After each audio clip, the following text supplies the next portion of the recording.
अस्सलाम वालेकुम। शेख रशीद साहब ने एक पिटीशन मूव किया लाहौर हाई कोर्ट में, और किस लिए मूव किया है कि मोहसिन नकवी जो निगरान वज़ीर आला है इनको यहाँ से रिमूव किया जाए।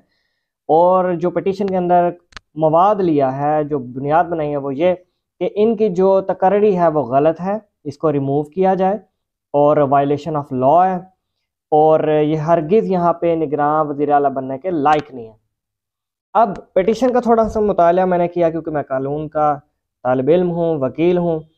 मैंने पिटीशन पढ़ी, इसके बाद मैंने मुताला किया उनकी हिस्ट्री का कि वाकई कोई इलीगल बात बनती है, और नैब ऑर्डिनेंस का मैंने मुताला किया, क्योंकि जो ज़्यादा शोर उठाया जा रहा है और पिटीशन का जो मवाद है उसके अंदर जो बुनियादी चीज़ उठाई गई है वो ये कि मोहसिन नकवी जो हैं ये करप्ट प्रैक्टिसेस में रहे हैं, ये नैब के मुजरिम रहे, मुलजिम नहीं मुजरिम रहे हैं। इनके ऊपर नैब की इंक्वायरी का आगाज़ हुआ था, तो इन्होंने क्या किया, दौरान इन्वेस्टिगेशन, दौरान इंक्वायरी इस चीज़ का एतराफ़ करते हुए प्ली बारगेनिंग कर ली थी section number 25 of NAB ordinance 2000 के तहत। प्ली बारगेनिंग क्या होती है? प्ली बारगेनिंग ये होती है कि जब नैब किसी पे हाथ डालती है, किसी मुलजिम के ऊपर, किसी बड़े मगरमच्छ के ऊपर, तो वो बड़ा मगरमच्छ, बड़ा मुलजिम जिसने बड़े पैसे हड़प किए होते हैं, जैसे कि मिसाल के तौर पे करोड़ रुपया खा लिया, तो प्ली बार्गेनिंग में वो कहता है कि चले मैं आपको 1/3 या हाफ रुपया दे देता हूँ, मैं वापस दे देता हूँ नैब को, मुझे छोड़ दिया जाए, मुझे माफ़ कर दिया जाए। इस कहानी में भी यही हुआ था। मोहसिन नकवी साहब के खिलाफ करोड़ों के मामलात चले, कोई हारिस स्टील मिल्स के साथ इनका डिस्प्यूट हुआ था, लेन देन के मामलात में घपला किया गया था। तो जैसे इंक्वायरी का आगाज़ हुआ तो नैब वालों ने इन पे जब अपनी रेड्स वगैरह की, मोहसिन नकवी ने बाकायदा एक एप्लीकेशन ड्राफ्ट करवा के, इनके वकला ने बाकायदा पिटीशन की शक्ल में नैब की कोर्ट में ये रिक्वेस्ट फाइल की थी कि जनाब हम plea bargaining under section 25 of the NAB ordinance 2000 लेना चाहते हैं, हमें माफ़ किया जाए और हमारी रिक्वेस्ट को कबूल किया जाए। इन्होंने तकरीबन 3.5 मिलियन रुपीज़ जो है नैब के हवाले किए थे। अच्छा, ये नैब ऑर्डिनेंस क्या कहता है कि जब एक शख्स प्ली बार्गेनिंग के तहत, अच्छा प्ली बार्गेनिंग जब करते हैं ना फिर अरेस्ट नहीं किया जाता। नैब ऑर्डिनेंस कहता है कि प्ली बार्गेनिंग के तहत भी अगर एक शख्स अपनी जान छुड़वाता है नैब से, तो उसको हम जेल में तो नहीं डालेंगे, सज़ा उस तरीके से नहीं देंगे, लेकिन ये कन्विक्टेड कहलाएगा अपनी सारी ज़िंदगी। कन्विक्टेड से मुराद है कि मुजरिम कहलाएगा, इसका रिकॉर्ड गंदा कर दिया गया। और रिकॉर्ड गंदा होने से मुराद ये है कि क्रिमिनल हिस्ट्री डेवलप होगी। और सेक्शन 25 ये भी कहता है कि जनाब जो प्ली बार्गेनिंग करेगा, साथ में सेक्शन 15 के अगर इसको पढ़ा जाए तो वो अगले 10 साल तक कभी भी पब्लिक ऑफिस होल्ड नहीं करेगा। पब्लिक ऑफिस क्या होते हैं? आप मिनिस्टर नहीं बन सकते, MNA नहीं बन सकते, MPA नहीं बन सकते, वजीर आजम, वजीर आला, किसी भी पब्लिक ऑफिस। और सरकारी नौकरियों के जो बड़े ऑफिसर्स हैं, आप वो भी ओहदे हासिल नहीं कर सकते। जब मैंने सारी पिटीशन का मुताला किया, मैंने लॉ को सामने रखा, तो मैं हैरान हुआ कि इन सारी चीज़ों के होने के बावजूद एक बंदा जिसने प्ली बार्गेनिंग किया, आपने उसको वजीर आला, निगरान वजीर आला लगा दिया, केयर टेकर लगा दिया। अब देखते हैं, मेरे सामने ये पिटीशन भी मौजूद है। पिटीशन शेख रशीद ने दायर की है, इनके वकील साहब हैं अजहर सदीक साहब, इन्होंने सारे हवाला जात इसमें मेंशन किए हैं।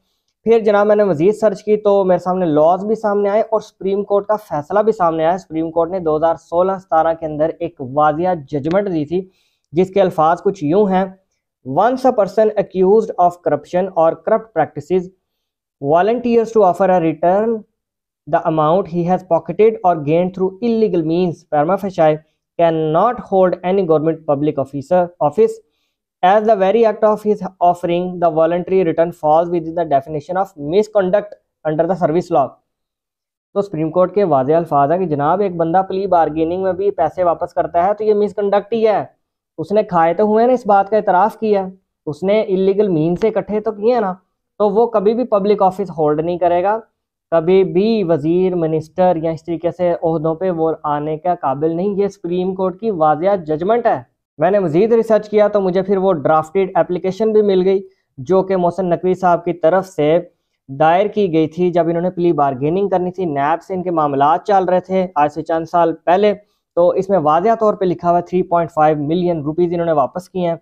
इसकी वर्डिंग कुछ इस तरीके से है: with my free consent and with my coercion, यानी मैं अपनी मर्जी से, विदाउट कोरिजन, ड्यूरेस और undue influence, I voluntarily come forward and admit that फ़लाँ फ़लाँ फ़लाँ इसने मुझे इतने पैसे दिए थे और अब मैं I voluntarily want to submit this money before the NAB, और मैं प्ली बार्गेनिंग करना चाहता हूँ। ये ड्राफ्ट भी सोशल मीडिया पे भी मौजूद है, ऑन डॉक्यूमेंट्स पे भी मौजूद है, मीडिया पे भी मौजूद है। इन सारे हालात वाक़यात में जब इलेक्शन कमीशन ने इनको तकर्री इनकी की है मोहसिन नकवी की, तो ये मामला तो पहले ही देखे जाते हैं।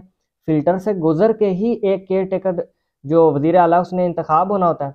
तो अब किस्सा मुख्तसर ये है कि पिटीशन दायर कर दी गई है लाहौर हाई कोर्ट में, इनकी तकर्री को चैलेंज किया गया। इससे पहले भी एक पिटीशन दायर की गई है मोहसिन नकवी की तकर्री के खिलाफ पीटीआई की तरफ से, लेकिन वो डायरेक्टली चले गए थे सुप्रीम कोर्ट में, तो सुप्रीम कोर्ट ने उनकी एक्सेप्ट नहीं की। उन्होंने कहा कि रेलिवेंट फोरम पे जाएं, आपका रेलिवेंट फोरम इस टाइम पे बहुत सारे दीगर हैं, सुप्रीम कोर्ट नहीं है। आपका ये फॉरम बनता है कि आप हाई कोर्ट जाएं या इलेक्शन कमीशन के ऑफिस में जाएं। तो इस टाइम पे ये रेलिवेंट ऑफिस में है। अब मजीद देखते हैं कि लीगल इसका क्या कंक्लूजन निकलेगा, इसके आर्ग्यूमेंट्स होंगे तो फिर मैं उनकी तफसीलात आपसे शेयर करूँगा। दूसरी तरफ एक और इम्पॉर्टेंट लीगल अपडेट है कि इमरान खान की एक बेटी जो मंसूब उनसे की जाती है, टेरियान जेड जिसका नाम है, उसका फैसला भी एक नया मोड़ इख्तियार करने जा रहा है। जस्टिस आमर फ़ारूक साहब ने जो है आज समाअत की थी केस की, इस केस को लेके कि इमरान खान साहब का टेरियान जेड कोई बेटी बाप का कोई रिलेशन है कि नहीं है, क्योंकि एप्लीकेशन दायर की गई थी एक इलेक्शन कमीशन की तरफ से कि जनाब ये जो टेरियान जेड है इसके बारे में इमरान खान ने छुपाए हैं हकायक कि इनकी बेटी है, जबकि बयान हल्फी इमरान खान ने 2018 में इलेक्शन कमीशन के सामने दिया था, तो उसमें बताया था कि मेरी कोई औलाद इन दो बेटों के अलावा नहीं है। तो अब ये एक डिस्प्यूटेड चीज़ बन गई है और जस्टिस फ़ारूक साहब ने on the request of Imran Khan lawyers एक लार्जर बेंच तश्कील दे दिया, जिसकी नेक्स्ट डेट जो है 9 फरवरी है। 9 फरवरी को मज़ीद कार्रवाई होगी और बेसिक इसमें जो रखा जाएगा मवाद या डिस्प्यूट या आर्ग्यूमेंट्स का मौजू वो यही होगा कि इलेक्शन कमीशन क्या स्टेटस देती है इमरान खान साहब को, क्योंकि इमरान खान साहब कह रहे हैं क्योंकि मैं पब्लिक ऑफिस होल्डर नहीं हूँ तो मेरे बारे में किसी के पास कोई हक हासिल नहीं है कि टेरियान जेड को लेके किसी किस्म के मौजू को छेड़े या बात करें या लीगली इसके ऊपर ऑब्जेक्शन रेज करें। अगर मैं पब्लिक ऑफिस होल्डर अब भी होता तो फिर कोई भी बंदा मेरे पे ऑब्जेक्शन कर सकता है, लेकिन अब मैं चूँकि नहीं हूँ तो किसी किस्म का कोई केस बनता ही नहीं है। तो इसकी मज़ीद जो भी लीगल अपडेट्स होंगी इंशाल्लाह शेयर की जाएंगी। Thank you.